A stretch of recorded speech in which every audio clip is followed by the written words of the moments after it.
Gloria a Jesús. Bien, vamos a ponernos sobre nuestros pies, vamos a orar y vamos a dar inicio a esta escuela dominical. Hoy tenemos una hermosa lección, es la lección 7. Padre, en el nombre de Jesús, te adoramos, te bendecimos, te exaltamos, te damos, Señor, la gloria, te damos la honra, te damos la alabanza, te damos muchas gracias, Señor, en esta mañana por estar aquí en tu casa, por estar en esta escuela dominical que sin duda alguna, Señor, seremos bendecidos, seremos enriquecidos, Señor. Y hoy aprenderemos algo, Señor, del estudio que hemos estado estudiando en todas las semanas anteriores. Bendícenos entonces en esta mañana en el nombre de Cristo Jesús.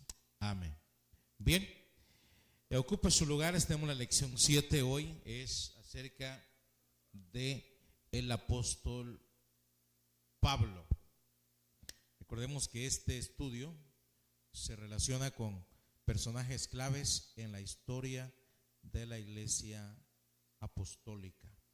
Apostólica porque fue en el tiempo de los apóstoles. Entonces hoy vamos a ver la transformación de la vida de un hombre llamado Saulo y después convertido en Pablo. Se le conoce como Pablo, como Saulo de Tarso, porque era de la ciudad de Tarso. Bien, tenemos nuestra lectura en Hechos capítulo 7, versículo 58. Vamos a ir para poder ir adentrándonos en el personaje hoy, que es el apóstol Pablo. Vamos a leer ahí en el versículo 58 de Hechos.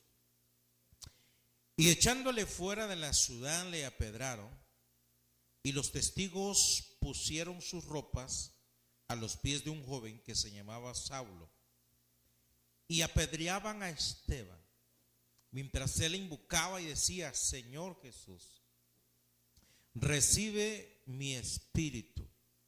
Y puesto de rodillas, clamó a gran voz: Señor, no le tomes en cuenta este pecado. Y habiendo dicho esto, murió. Encontramos el primer mártir en la iglesia. No es un apóstol, es un líder, es un diácono. Esteban es uno de los del grupo que sale cuando hay una elección ahí. Entonces aparece allí, aparece Esteban, ¿sí? El primer mártir de la iglesia es Esteban.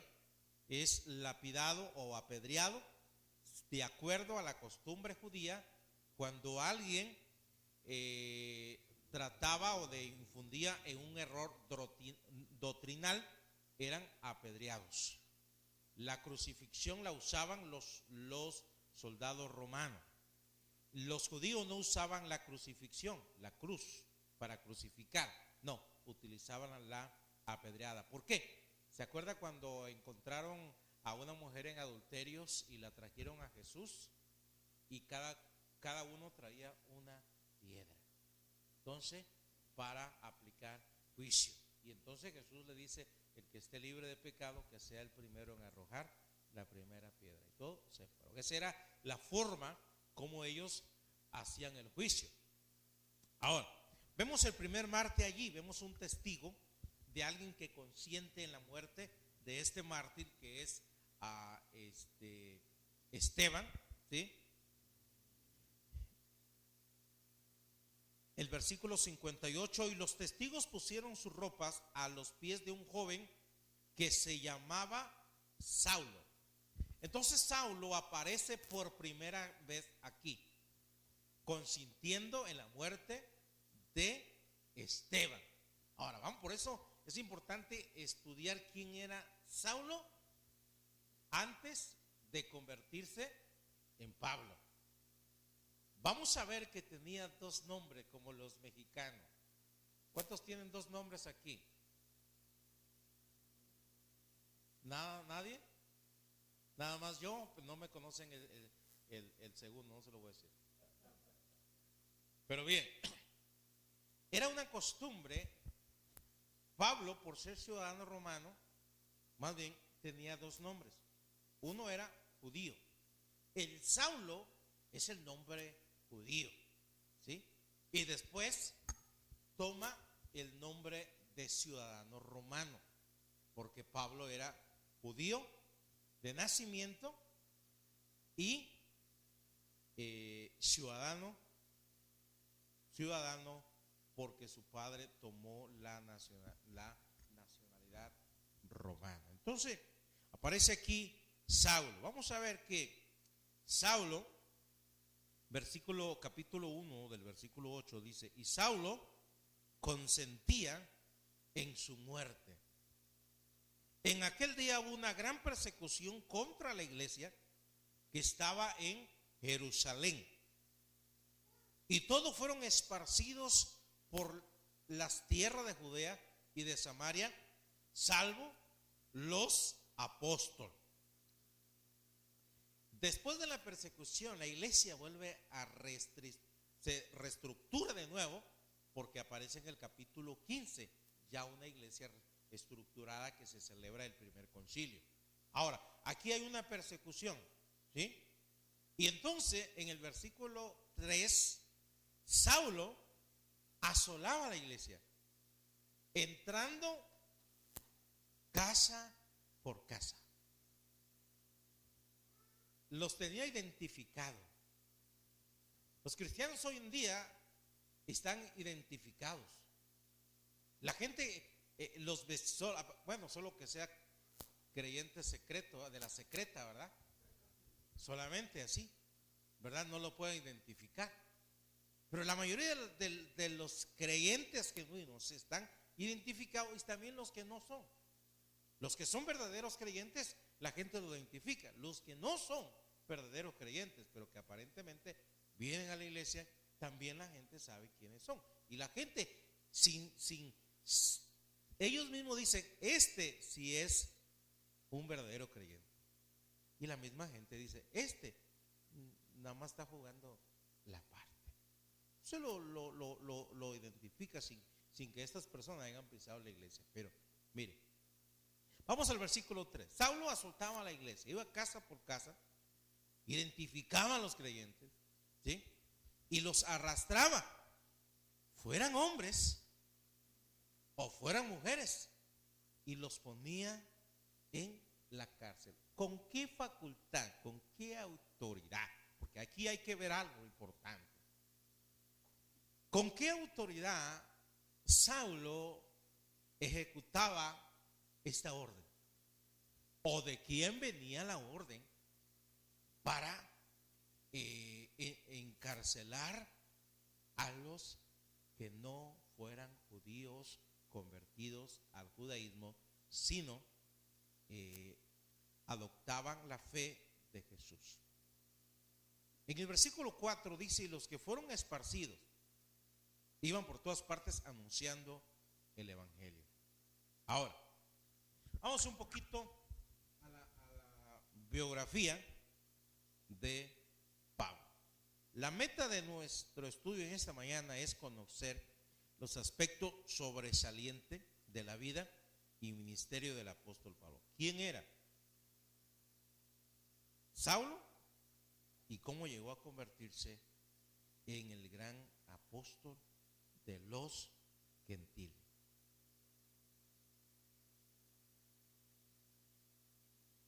Vemos que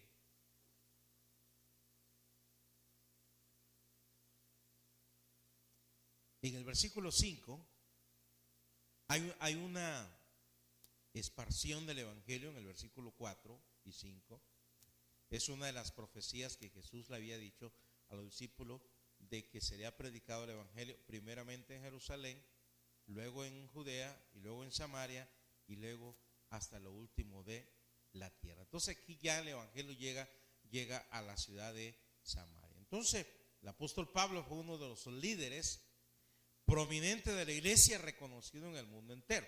Es sin duda Pablo, el apóstol de los gentiles.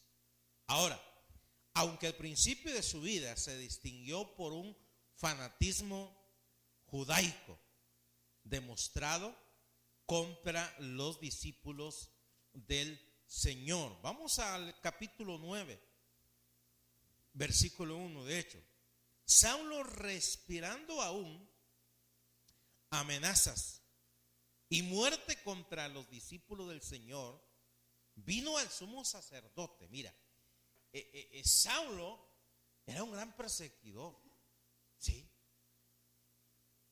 Había un celo judío, un celo judaico, de que estos nuevos creyentes eran un peligro para la doctrina judía. Ahora, pregúntese usted, ¿por qué la Iglesia Católica abrió aquella gran Inquisición? ¿Y por qué ha perseguido a la verdadera iglesia? Saulo, conociendo las doctrinas judías, dice: esto está en contra.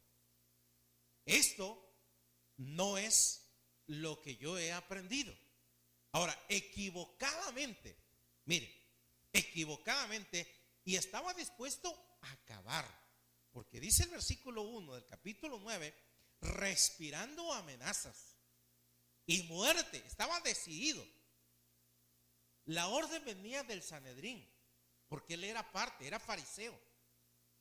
La orden, y no solamente el apóstol, Saulo, era respaldado por el Sanedrín, que el Sanedrín era el concilio, o era más bien la autoridad eclesiástica en Jerusalén. Porque Jesús pasa por dos juicios. El juicio político. Políticamente Jerusalén estaba gobernada por los romanos y el gobernador era Poncio Pilato. Pero religiosamente, en lo que eran las fiestas, lo que eran las doctrinas judías, e Israel estaba gobernada por el Sanedrín. Y dentro del Sanedrín, que eran 70 ancianos, habían dos tipos de grupos. Uno era el grupo de los fariseos y otro era el grupo de los saduceos. Estos eran el tribunal eclesiástico o el tribunal religioso. Por eso que aunque Jerusalén era gobernada políticamente, religiosamente tenía su gobierno. Por eso Jesús pasa por los dos juicios. Primero, políticamente, lo llevan ante Poncio Pilato. Y después pasa por el Sanedrín, pasa por el juicio religioso, porque el punto era doctrinal. Entonces aquí nosotros vemos en el capítulo 1, versículo 9, que Saulo está dispuesto a terminar, a llevar a cabo la tarea, desterrar, exterminar, así como Hitler estaba dispuesto a exterminar, a matar, a acabar con la idea de Dios, matando a todos los judíos, y mató en los hornos crematorios miles y millones de judíos. Así Saulo estaba dispuesto a exterminar la idea de que Jesús era Dios y que Jesús había resucitado y que Jesús era el Mesías. El versículo 1 del capítulo 9 de Hechos dice que, versículo 1 del capítulo 9, que respiraba muerte contra los discípulos. Y en el versículo 2 dice que se le da una autoridad, se le da oficialmente, se le entrega cartas. Cartas, nos dice el versículo 2. Pidió cartas para ir hacia Damasco, a fin de que si hallase algunos hombres o mujeres de este camino. ¿Cuál camino? Porque a los creyentes no se le identifican como seguidores de Jesús o como cristianos, ¿sí? Se le identifica de este camino, un nuevo camino, que era la fe puesta en Jesús. ¿Cómo se le llamaban a estos creyentes? Los de este camino. ¿Cuándo se le llamó cristianos a los creyentes? Tuvo varios nombres: seguidores de Nazaret, o de Jesús de Nazaret. Y en la iglesia de Antioquía dice que se le llamó por primera vez a los creyentes cristianos. Bien, entonces Saulo va con el jefe del Sanedrín o con el sumo sacerdote, que es el jefe, la autoridad máxima, y le pidió cartas. Y fue comisionado oficialmente por el Sanedrín para ir a Damasco, y tenía una meta y una misión: buscar a los creyentes que vivían en Damasco, buscarlo y que los trajera preso a Jerusalén para ser juzgado, porque en Jerusalén estaba el Sanedrín. Lo más seguro es que Saulo de Tarso, después de recibir esas cartas, va ante la autoridad romana y le pide una guardia de soldados para que vayan y los acompañe, porque sin duda algunas iba a traer muchos prisioneros a Jerusalén. Mas yendo por el camino, aconteció que antes de llegar a Damasco, repentinamente, fíjese bien, repentinamente, esto es lo que cambia la historia. El versículo 1 dice que respiraba amenaza, era una persona llena de odio. Todo lo que respiraba a creyentes, seguidores de Jesús, le producía odio, y estaba dispuesto a exterminar esto que para él era en contra de lo que él había aprendido a los pies de Gamaliel, que era el maestro en los tiempos de Saulo, que enseñaba la ley. Pero ese día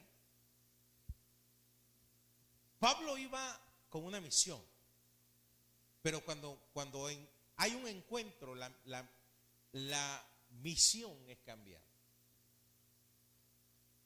Dice el versículo 3: mas yendo por el camino, aconteció que al llegar cerca de Damasco, repentinamente le rodeó un resplandor de luz del cielo. La luz venía del cielo, y cayendo en tierra, la luz fue fulminante al cuerpo de Saulo. Lo fulminó, eso es lo que dice el versículo 3, como un rayo cayó sobre él, de tal manera que lo derribó. Y cayendo en tierra, aquí encontramos nosotros algo que va a cambiar la vida de Saulo.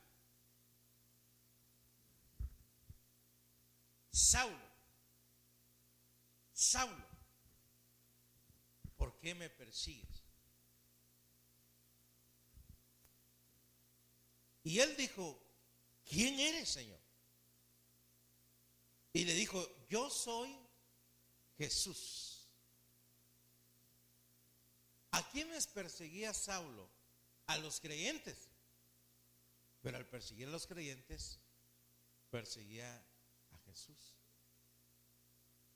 Yo soy Jesús, a quien tú persigues. Saulo sabía que Jesús había muerto.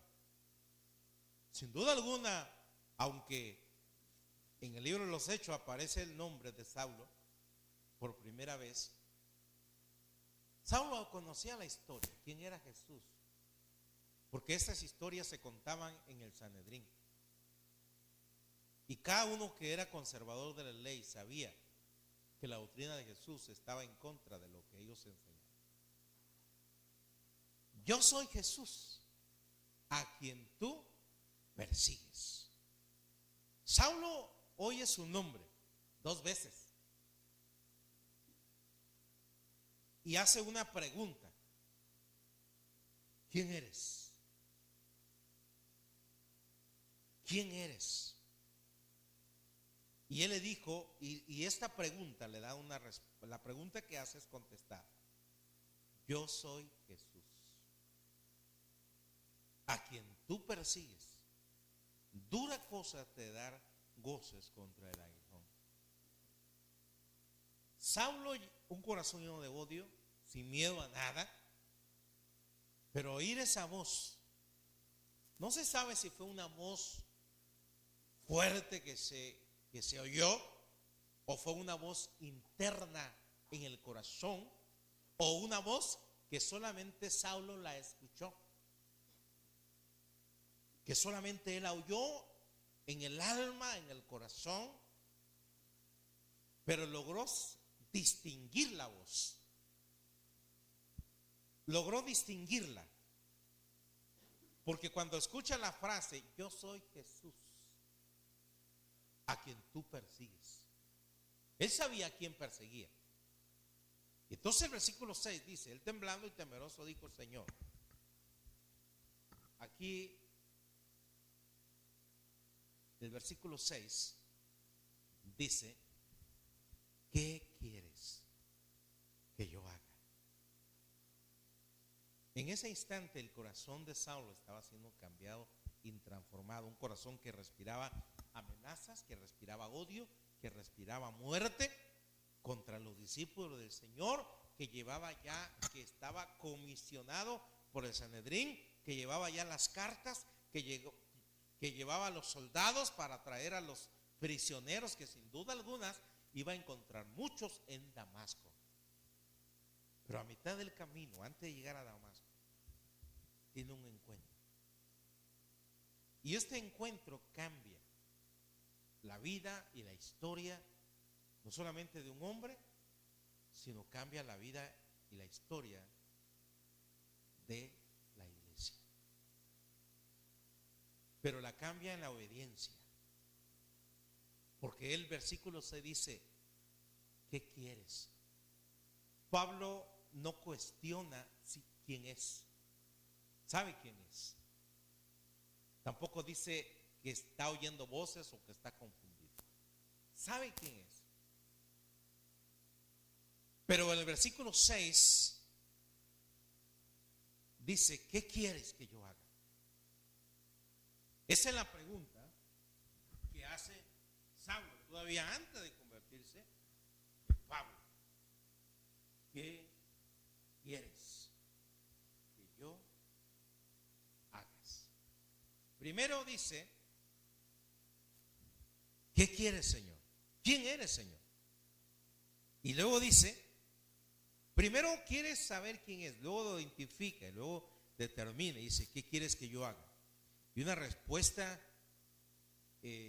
directa se le da y Jesús le dice lo que tiene que hacer. Entonces vamos a ver nosotros que aquí cambia Saulo de ser perseguidor a ser un predicador. Por eso habíamos estado estudiando por qué, si hay 12 apóstoles que la Biblia registra, por qué en realidad no son 12, son 13. Y que había ciertos requisitos para que alguien fuera llamado apóstol o para ser elegido como apóstol, y eso lo vimos cuando se dejó vacío el lugar de Judas, el Iscariote, y Matías tomó el lugar de Judas, Matías llamado el justo. Y que los apóstoles pusieron varios requisitos para que aquel que fuera elegido debería de cumplir estos requisitos. Primero, deberían de haber estado desde el bautismo de Juan. Deberían de haber seguido al Señor desde el inicio de su ministerio. Deberían de ser testigos de su muerte y de su resurrección. Y con estos requisitos podían ser elegidos el que iba a ocupar el lugar de Judas para completar el número de los 12, porque eran 12 tribus y cada apóstol representaría una tribu. Pero cuando mueren los apóstoles ya no hubo elección. O sea, no se fueron eligiendo. No murió el apóstol Juan y alguien más tomó el lugar. No, porque solamente era un número representativo de 12. Cuando mueren los apóstoles, se acaba la época apostólica. Por eso le conoce como la época apostólica, porque eran el tiempo de los apóstoles. No es la iglesia apostólica que conocemos nosotros hoy en día, que es la iglesia primitiva. Entonces, aparece ahí, ¿sí? Se le aparece el Señor. Pablo fue testigo, no estuvo en el ministerio de Jesús, pero Jesús se le apareció. 2, Jesús lo llamó. Entonces tenía la evidencia de ser llamado apóstol, pero no apóstol como los 12, sino apóstol a los gentiles, porque es comisionado a llevar la tarea.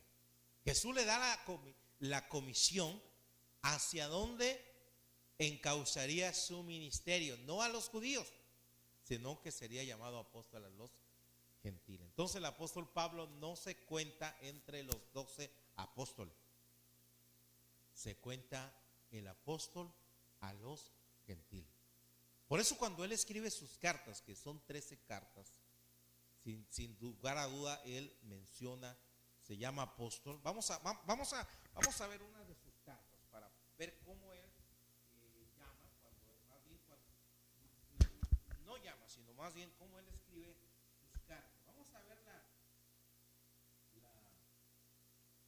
carta a los Corintios, que es una carta del apóstol Pablo. Pablo, llamado a ser apóstol de Jesucristo por la voluntad de Dios, y el hermano Sóstenes. Bien, vamos a ver sus cartas. Vamos a Gálatas. Pablo, apóstol no de hombres, ni por hombre, sino por Jesucristo y por Dios el Padre, que lo resucitó de los muertos. Dice, no de hombres. Pablo tenía el llamado porque Jesús se le había aparecido. Si alguien hoy reclama el derecho a ser apóstol, se le tiene que aparecer Jesús. Porque recordemos que Jesús llamó a 12 judíos, pero en el caso del apóstol Pablo, Jesús se le aparece. Esa era una de las señales: ser testigo de la resurrección y ser llamados. Hoy en día no creo que Jesús se le aparezca a alguien literalmente como se le apareció a Pablo, porque hoy en día el ministerio del apostolado ya no existe. Hoy en día existe la iglesia gentil, pero no existe los apóstoles. ¿Por qué no existen los apóstoles? Porque hay ciertos requisitos que la Biblia marca. Aparte, habla de que un apóstol tenía los 9 dones. Vemos en el caso del apóstol Pablo, vemos el ministerio del apóstol Pablo, vemos el caso del apóstol Pedro y el apóstol Juan, cuando dice la Biblia que aún su sombra la gente se sanaba. Hoy en día eso, entonces podríamos decir la sombra de alguien con solamente pasar, entonces es una evidencia. ¿Qué más podíamos decir? Pablo tenía el don de discernimiento, ¿sí? Pablo tenía el don de hacer milagros. Pablo tenía el don de echar fuera demonios. Recordemos que cuando aquella serpiente lo muerde en la isla de Malta, después del naufragio, encontramos que solamente se la sacude. Ninguna cosa mortífera, dice la Biblia. Entonces lo que se llama hoy apóstoles, que no es el tema hoy, un día lo vamos a analizar, no tienen una base escritural ni tienen una base bíblica. Cualquiera se puede llamar,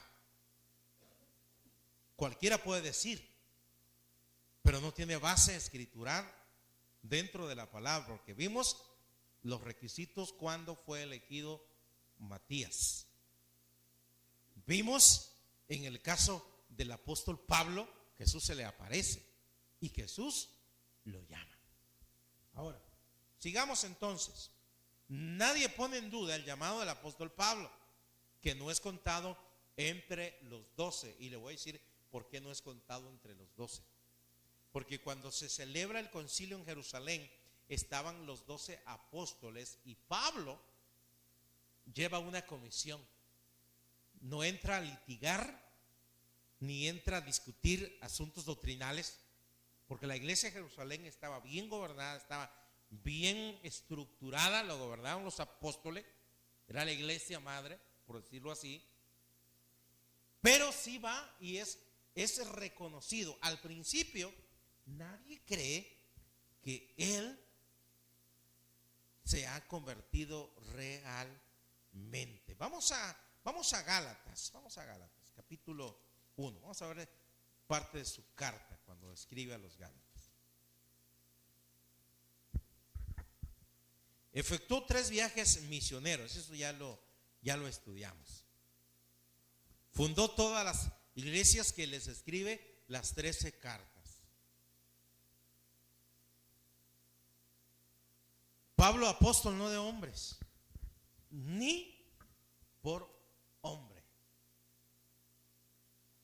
Entonces el llamado no vino por hombre, ni por hombre, no fue impuesto, no, sino por Jesucristo. Camino a Damasco.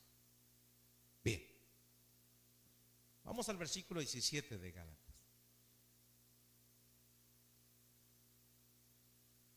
Mira, esta es su historia de él.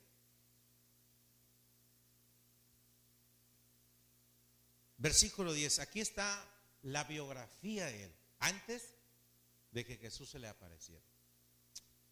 Pues busco ahora el favor de los hombres o el de Dios. O trato de agradar a los hombres, pues si todavía agradara a los hombres, no sería siervo de Cristo. Mire, se considera apóstol, pero se dice que es un siervo. ¿Sí? Mas hoy hago saber, hermanos, que el evangelio anunciado por mí no es según hombre, pues yo no lo recibí ni lo aprendí de hombre alguno, sino por revelación de Jesucristo. Porque ya habéis oído acerca de mi conducta, aquí él está dando su testimonio. En otro tiempo, en el judaísmo, que perseguía sobremanera a la iglesia de Dios y la asolaba. Y en el judaísmo decía, no hay nadie que me ganara. ¿Sí? Era un estudioso, era un analizador, era un escudriñador. Vivía bajo la ley rigurosa y aventajaba. Eso es lo que dice el versículo 14. Aventajaba a muchos de mis contemporáneos en mi nación. Eran reconocidos por ser un gran estudioso de las escrituras. Entonces no era un ignorante, era alguien que conocía las escrituras, aunque torcidamente, equivocadamente, por decirlo, antes de conocer a Jesús. Siendo más, mira, era celoso de las tradiciones de mis padres, guardaba la ley, inquebrantable la ley. Para él era algo inquebrantable. Rigurosamente observaba. Cuando nosotros estudiamos lo que son las tradiciones del judaísmo y lo que es la ley, nosotros vamos a ver un ritual muy riguroso, muy riguroso. Los judíos sabían que el guardar la ley era honrar a Dios y que Dios era celoso. Para los judíos, el día sábado, mire, recordemos que la ley fue dada a Israel, a una nación. E Israel como nación podía guardar la ley, como nación. Nosotros no podemos guardar la ley, porque la ley fue dada a una nación que se llama Israel. E Israel tenía su gobierno eclesiástico. Cuando leemos el libro de la ley, Éxodo, Génesis, Éxodo, Levítico y todos los 5 libros de la ley, Deuteronomio, nos vamos a dar cuenta que Israel se gobernaba por jueces, después se gobernaba por reyes, pero los reyes se gobernaban por la ley. Así que ellos podían guardar la ley como nación. Nosotros no podemos guardar la ley porque nosotros somos una nación gentil. A nosotros no se nos ha dado la ley. No podemos guardar la ley, lo que implica el ritual de la ley. E Israel sí. Nadie podía trabajar el día de reposo. Toda la nación de Israel descansaba. Toda descansaba. Nadie. E inclusive habían supervisores que supervisaban que ese día todos descansaban de sus labores. Por eso Israel era gobernado bajo la ley. Después se aplicaron otras cosas como tradiciones, añadieron un poquito más de cosas. Pero en el caso de Saulo dice que él era celoso. Un celo que lo llevaba iba más allá. ¿Sí? Por eso dice que no solamente él aventajaba. Y en el versículo 15, pero cuando agradó a Dios, que me apartó desde el vientre de mi madre y me llamó, dice, por su gracia, revelar a su Hijo en mí para que yo le predicase entre los gentiles. Entonces, el llamado del apóstol Pablo fue hacia los gentiles. Dice, no consulté enseguida con carne y sangre, ni subí a Jerusalén a los que eran apóstoles antes que yo. Entonces ahí él reafirma su apostolado, ¿sí? Con la aparición del Señor, con el llamado. Dice, sino que fui a Arabia. Fue en un tiempo que estuvo en Arabia. Y después, en Arabia, no se sabe qué fue lo que pasó ahí. Estuvo meditando tal vez. Volvió de nuevo a Damasco. Después de pasado 3 años, subí a Jerusalén para ver a Pedro y permanecí con él 15 días. Pero no vi a ningún otro de los apóstoles, sino a Jacobo, el hermano del Señor. En esto os escribo aquí delante de Dios que no miento. Después fui a las regiones de Siria y de Cilicia. Estaba hablando ya de su viaje misionero. Y no era conocido de vista las iglesias de Judea que eran en Cristo. Solamente oía decir aquel que en otro tiempo nos perseguía, ahora predica la fe, que en otro tiempo asolaba y glorificaban a Dios en mí. Corazón cambiado, corazón transformado. Por eso narra su testimonio, dice quién era. Un gran estudioso de las Escrituras, celoso de la ley, pensando que agradaba a Dios, y que el agarrar a los creyentes era como hacerle un servicio a Dios, porque era celoso de la ley, y todo lo que atentaba contra la ley, Saulo pues lo reprendía. Entonces, vamos a ver cómo empieza. Mire, pasa de perseguidor a predicador, y luego después pasa también de ser perseguidor a ser perseguido. Pero ahora sí sabía que si era perseguido por causa justa, que era perseguido por el nombre del Señor. Bien, vemos que el apóstol Pablo queda ciego, ¿sí? Vamos al capítulo 9 de Hechos, versículo 25.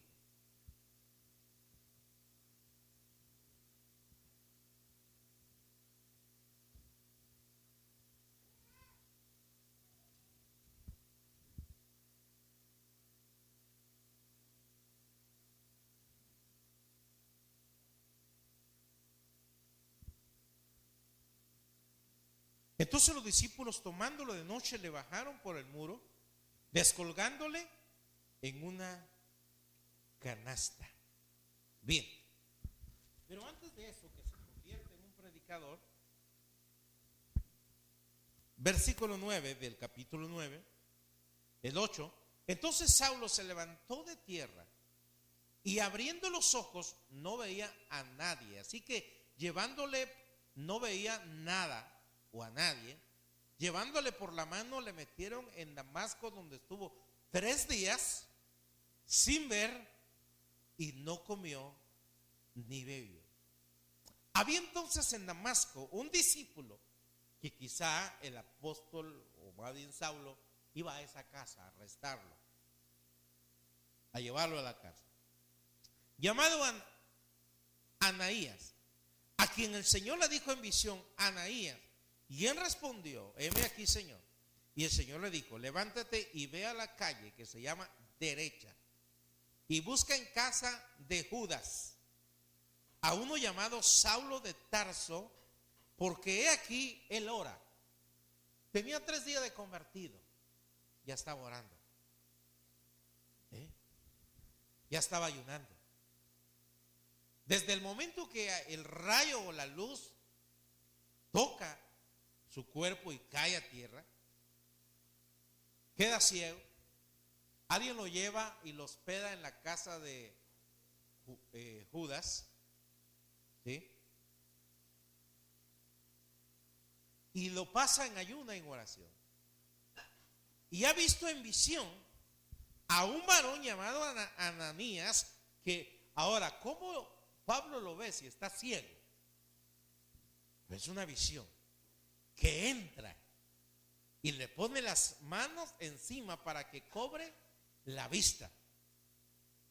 Entonces Ananías dijo: esta visión no es de Dios. Respondió: Señor, he aquí, he oído mucho acerca de este hombre. Era conocido Saulo el perseguidor. ¿Cuántos males ha causado a tus santos en Jerusalén? Y aún aquí tiene autoridad de los principales sacerdotes para prender a todos los que invocan tu nombre, peligroso Saulo, con autoridad. El Señor le dijo: ve, porque instrumento escogido me es este.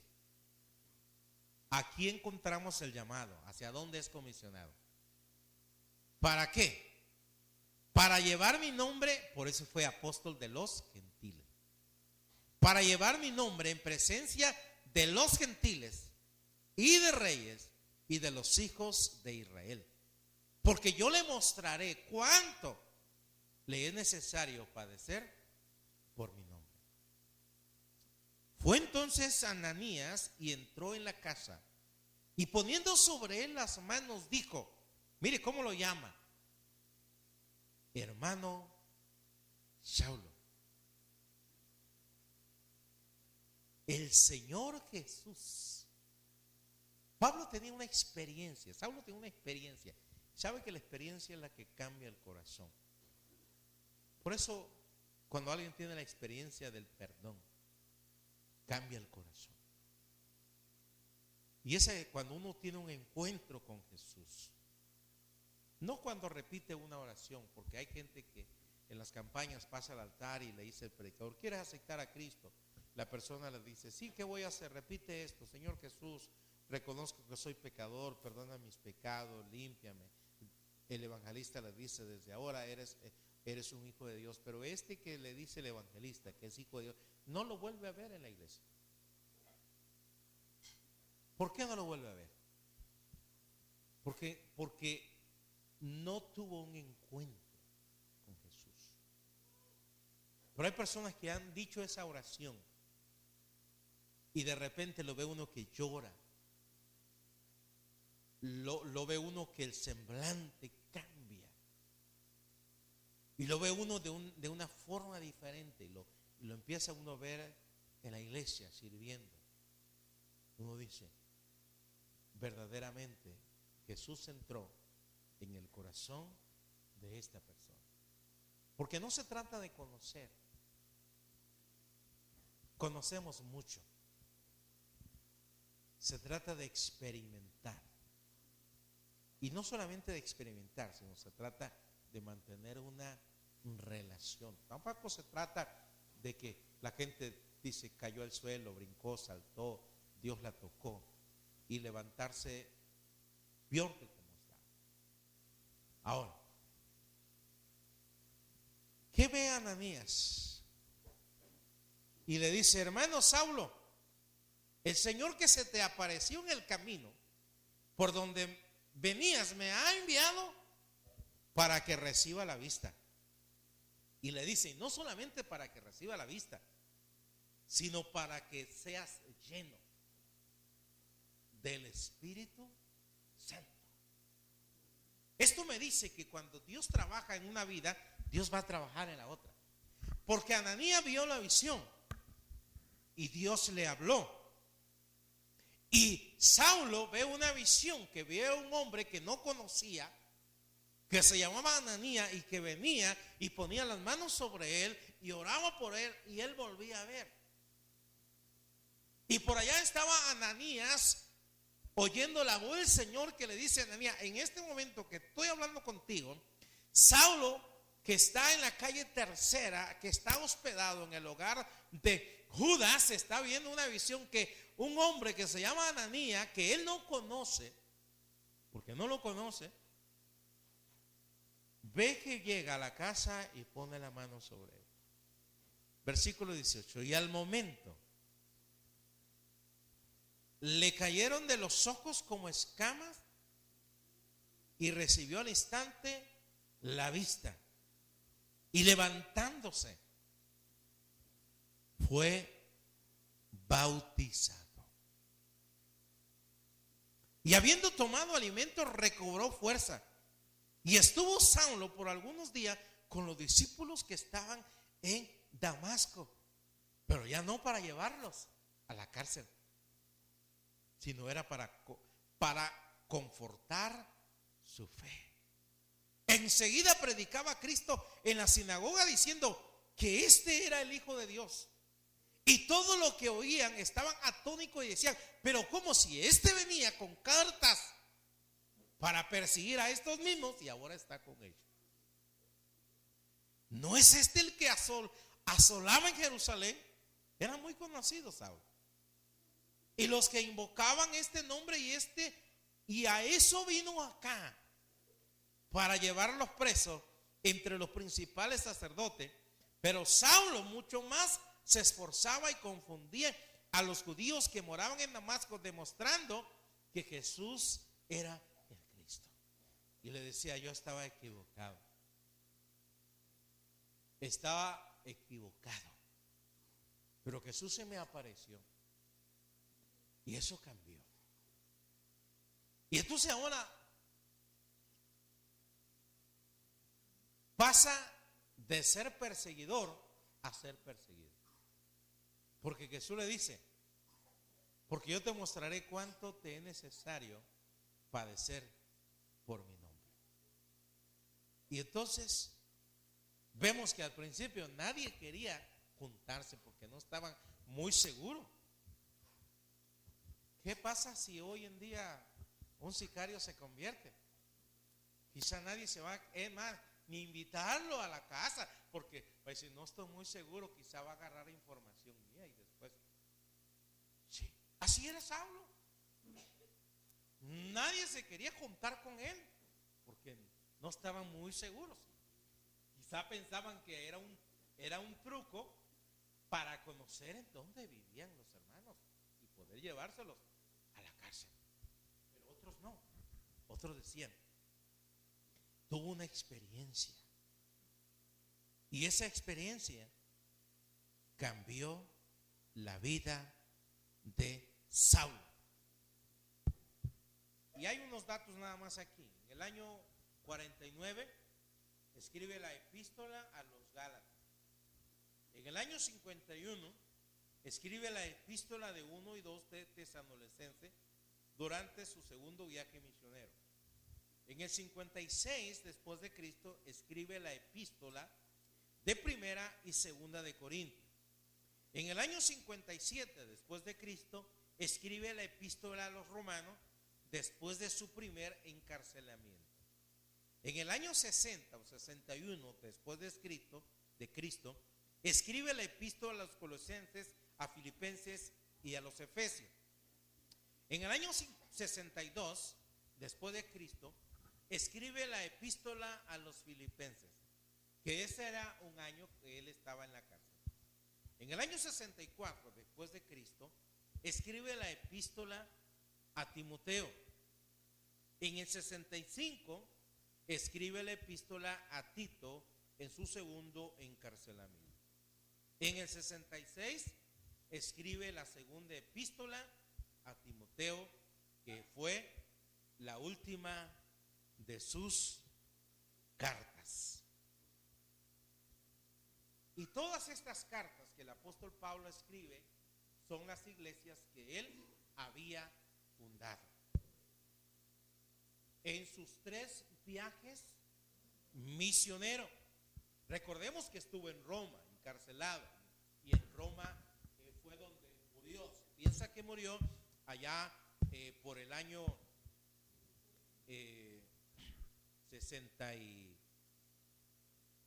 69 aproximadamente, cuando Nerón gobernaba la ciudad de Roma, y se piensa que murió decapitado.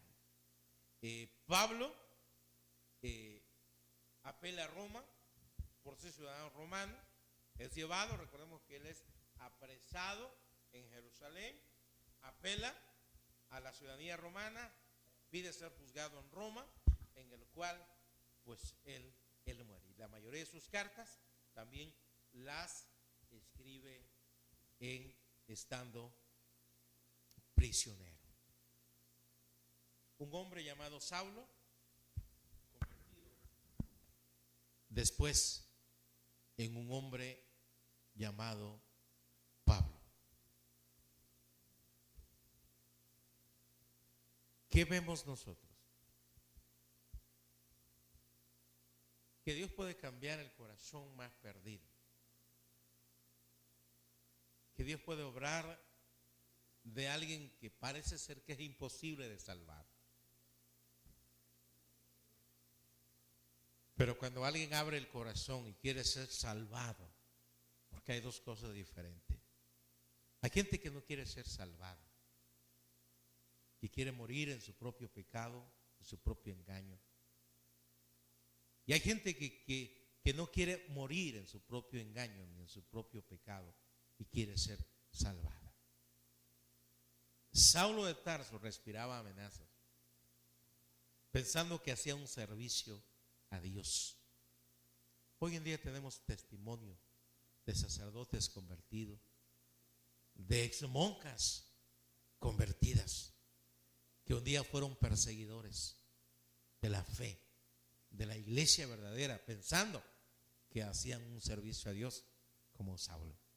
Pero un día tuvieron un encuentro como Saulo, que lo tuvo camino a Damasco, y fue convertido en el gran apóstol Pablo, el apóstol de los gentiles. Y hoy en día leemos sus cartas, sus 13 cartas paulinas, y cada carta es enviada a cada una de las iglesias que él fundó. Así que vamos a ponernos sobre nuestros pies. Vamos a dar gracias a Dios en esta mañana. Nos vamos a preparar para adorar y bendecir el nombre del Señor.